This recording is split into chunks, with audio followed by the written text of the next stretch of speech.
is on, or today's talk is on the Malunkyaputta Sutta. As usual, my dog wants to get involved. Go lay down. Go ahead, say hello. He's trying to get on. He's about 65 pounds, but he likes to sit on my chair, and sometimes I let him get up, but you can't now. Sorry about that.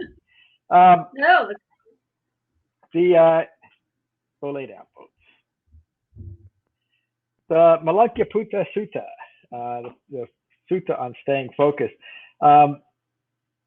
So the sutta it's another sutta where the Buddha is questioned regarding the great questions of humanity that people have been seeking answers for since the beginning of time. The Buddha consistently refused to answer anything that would prove to be a diversion from the goal of the Eightfold Path, or it only reinforced the inherent ignorance of Four Noble Truths. As Buddhism developed, many of the accommodations made to the Buddha's teachings were done to provide answers to these questions.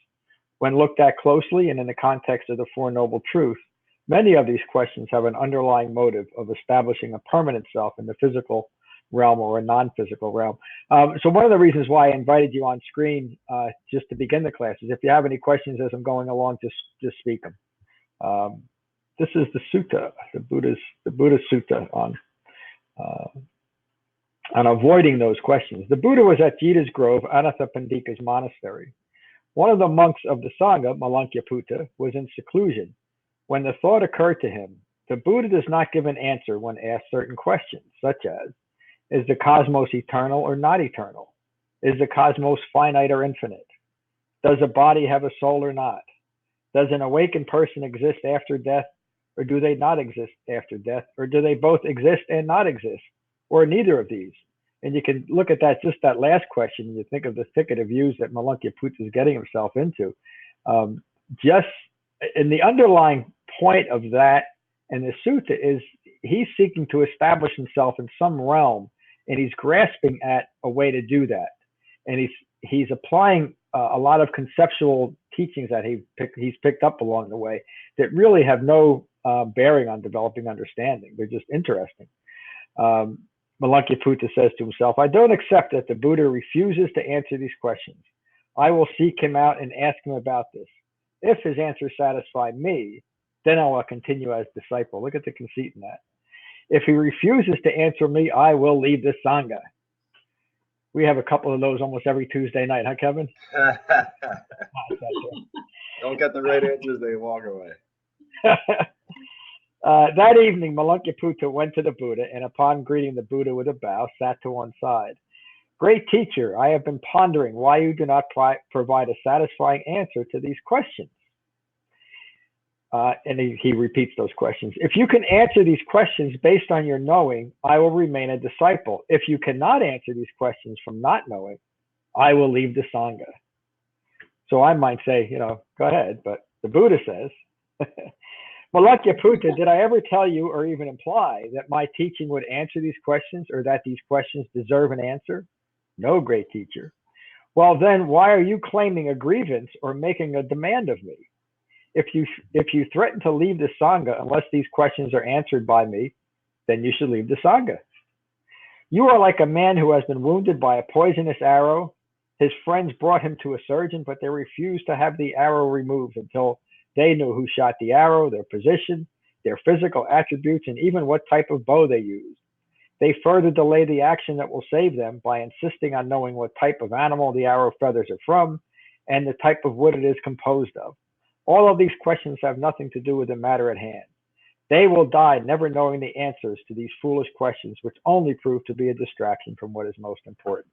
So we do that a lot with spiritual matters, and certainly with the Dhamma. We want the Dhamma to address every possible question there is out there, rather than viewing these questions and the problems of society in light of what we know of the Dhamma. The Buddha continues, whatever your view of these questions, the right view is dukkha occurs, craving originates, and clinging perpetuates dukkha. Cessation of this process is possible, and the Eightfold Path is the path developing cessation. So the Buddha answered Malunkyaputta with the Four Noble Truths, saying this is what you need to understand. For the hard way. For the hard way, Malunkyaputta. Yeah, that's right. I like that. For the hard way. The Buddha continues, I do not answer these questions as they are not fundamental with the goal. They do not develop disenchantment, dispassion, with calming, with unbinding, with direct knowledge, with awakening. This is why I do not answer these questions.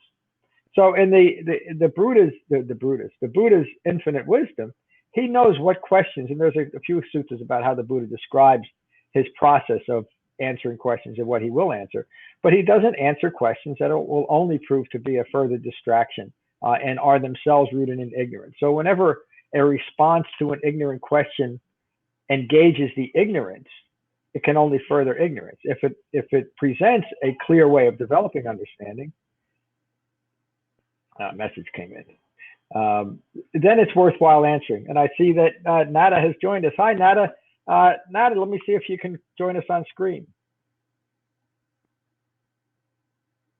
If you can join us, please do so. And if you have any questions while I'm reading, you can do that too. You know what, with the, I think I can only have 4. I'm going to close this down. Sorry, I'm still kind of getting used to that. Close the writing down, and I'm going to invite Nada on again. I think she'll be able to join us now. Let's give Nada a moment.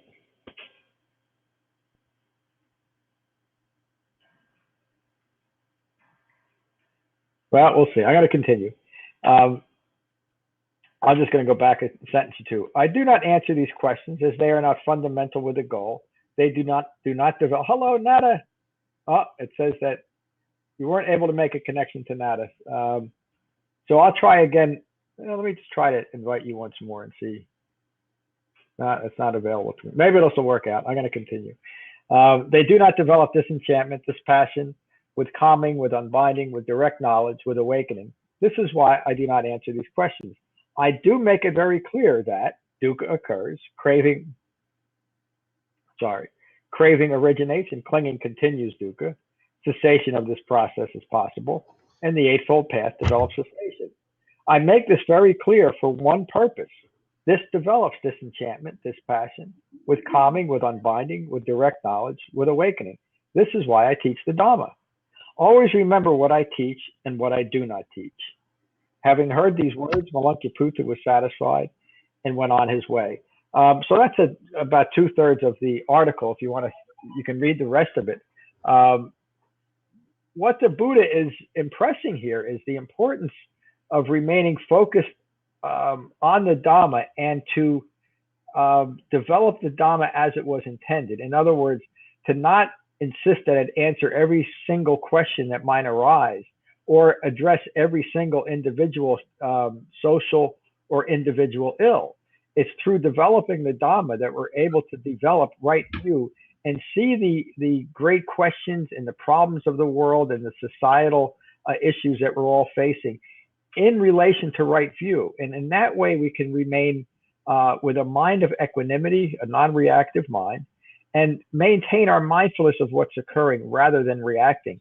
In the last few days, I've been engaged in some back and forth email exchanges with some students and also online with Tricycle about, I guess, just to put a word on it, engaged Buddhism, and how the engagement with social problems is often a substitute for fully developing the Dhamma, or insisting that the Dhamma be incorporated with a cause such as ahimsa or non-harming, leading to, well, we should all just be vegetarians because it's harmful to animals.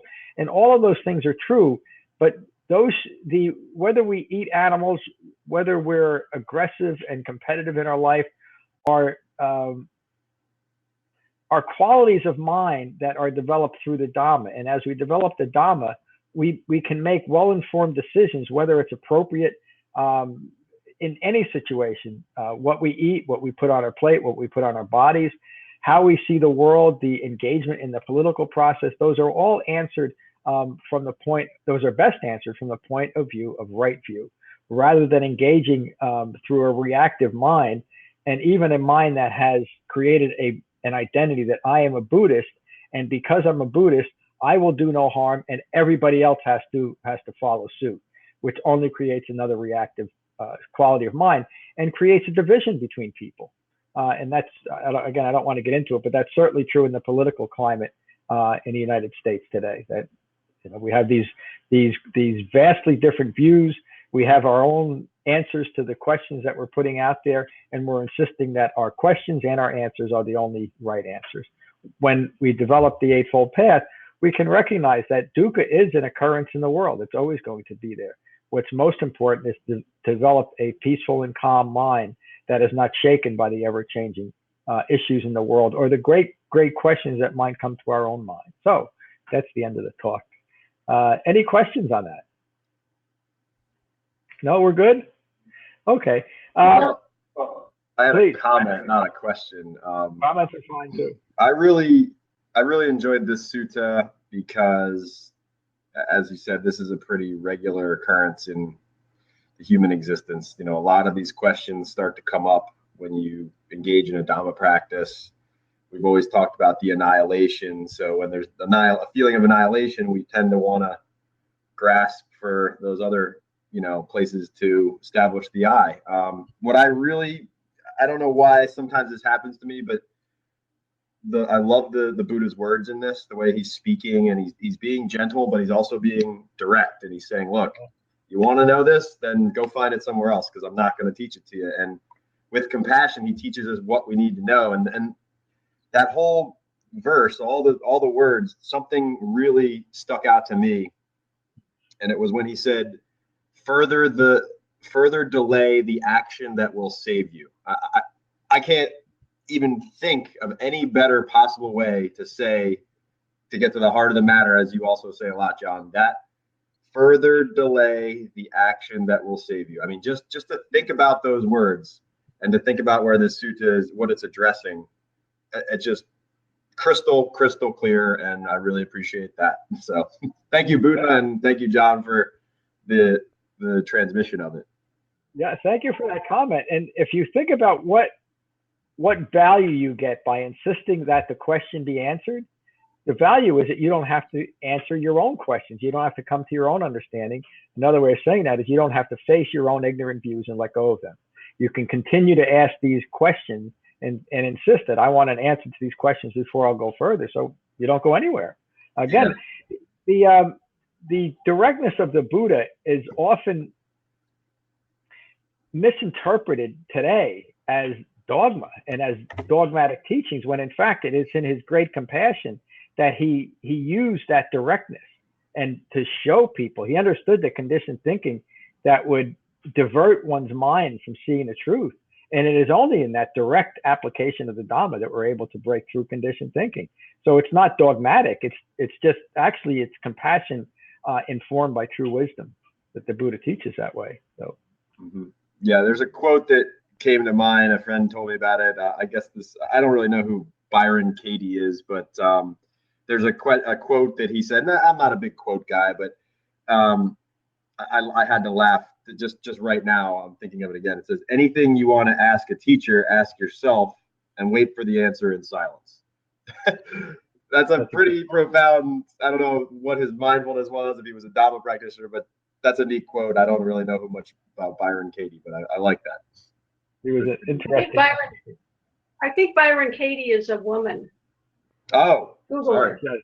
That fooled me. That's my own ignorance. Yeah. That's an interesting. I haven't heard any Byrons that are women, but sure, that's. I've heard of her before, and I've read some of her stuff, but it was a long time ago, and I can't remember anything about it. Cool. Well, thank you for letting me say that. I appreciate it. Yeah, you're welcome. That's why we do this, and that kind of points to even the talk last night in class, and I just posted the talk just before our class today on the importance of developing seclusion, because it's in that seclusion that we're able to disentangle ourselves from all those other things that are going on around us, and that's constant social engagement and the constant quest for answers to the great questions and the great problems of humanity. We develop this solitary, secluded practice occasionally so that we are disentangled from those things, or removed from and not associated with them. So, I do try to keep the the talk and the class part to about 10 minutes, but I went way over this morning.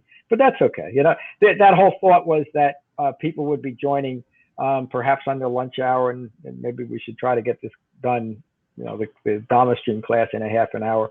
But I don't think that's necessary. Doesn't seem like the three of you, I don't know about Nada because she's not on screen, are in any rush to get anywhere. But let's get to meditation. I'll take you off the screen while we're meditating, then invite you back on later, and just to finish up our class. So enjoy your meditation. I'll see you in about 20 minutes. Thank you.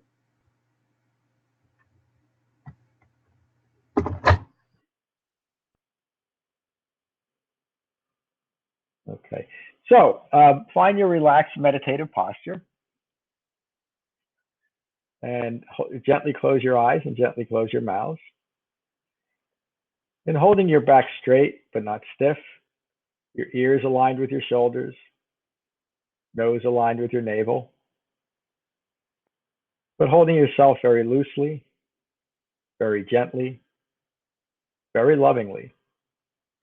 Allow yourselves to settle into your room, settle onto your seats, settle into your bodies, and settle into your minds. And take a moment to become aware of the sensation of breathing in your bodies. Just get a feel for what that's like. To be mindful of your breath in your bodies. And while remaining mindful of your breath in your body, notice that thoughts are flowing. We're conscious beings, thoughts should be flowing. The purpose of shamatha vipassana meditation is to not be distracted by our own thoughts. So when you find that you're caught up in your thinking again, simply acknowledge that and return your mindfulness to the sensation of breathing. I'll repeat that. When you find that you're caught up in your thinking again, simply acknowledge that and return your mindfulness to the sensation of breathing. Relaxing thoughts, remaining mindful of our breathing. And we'll meditate for 20 minutes with callbacks every 5 minutes.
Relaxing thoughts, remaining mindful of our breathing.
Relaxing thoughts, remaining mindful of our breathing.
Relaxing thoughts, remaining mindful of our breathing.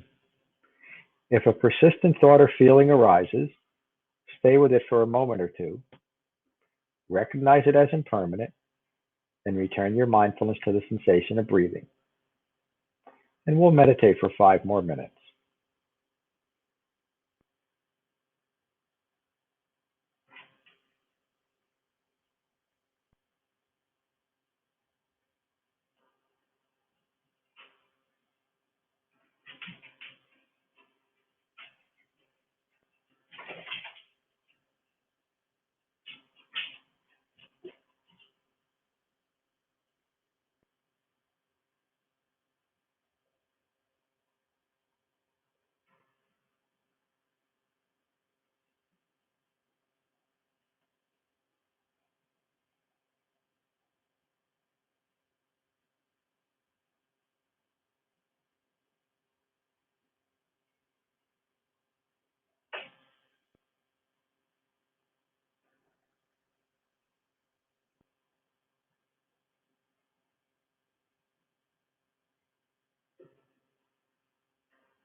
Take a moment to notice the quality of your mind. Be at peace with your mind. And when you're ready, you can gently open your eyes.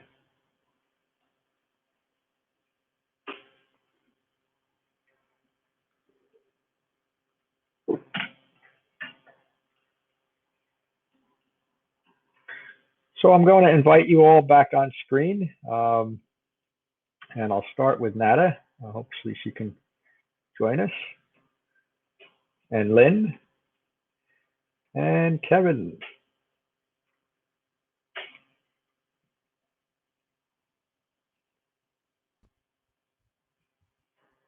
There's Lynn.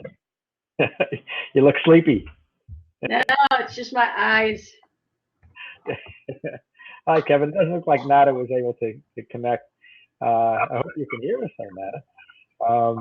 My screen says something, it might be a security setting that you have, Nada that's blocking it, but who knows? All impermanent. So, Lynn, how was your meditation? How's your practice going? Very good. I have no complaints, except my object of meditation here lately frequently becomes pain because I'm having so much trouble with this bursitis in my hip. But that works because if I just invite the pain in and feel it instead of woe is me-ing it, then it seems to go away quicker. But I do have to shift my position. So that's a little bit of a distraction. But other than that, I enjoy my meditations. Yeah, good for you. And Kevin, how about you? I know I just saw you. It was good. My foot was falling asleep, so I was wincing there. I'm trying to get it. My left foot fell asleep a little, but yeah, no, it was good. It was good. Yeah, I really liked the talk, and it was a good sit. So yeah, I really enjoy the idea that what this Dhamma stream and the technology is giving us, that we can sit together from all over the country and all over the world. You know, we're sitting with someone from Sweden. I'm so glad that Nada can join us consistently too. That's just great. It's a remarkable thing. And you think about how this whole thing started in a dusty little corner in northern India 2,600 years ago, and that this is where I really see a true lineage, and that lineage is here right now, coming through our computers all across the globe, and just as effective as it's always been. We're very, very fortunate. So let's see. Nada said, I'm glad your meditation's going well. Practice, yeah. And you got a lot out of the talk. So I hope to see you. Any other questions or comments before we close our class today? No, we're good. So I hope to see you all next week, next Wednesday. I believe the talk is going to be on the fire discourse, but I haven't made a final decision on that, but that's always a good one. So have a wonderful day, and thank you for joining me today. Peace. Thank you, Jen. Bye, guys. Bye-bye. See you, Kevin. See you, Lynn. See you, Nada. See y'all.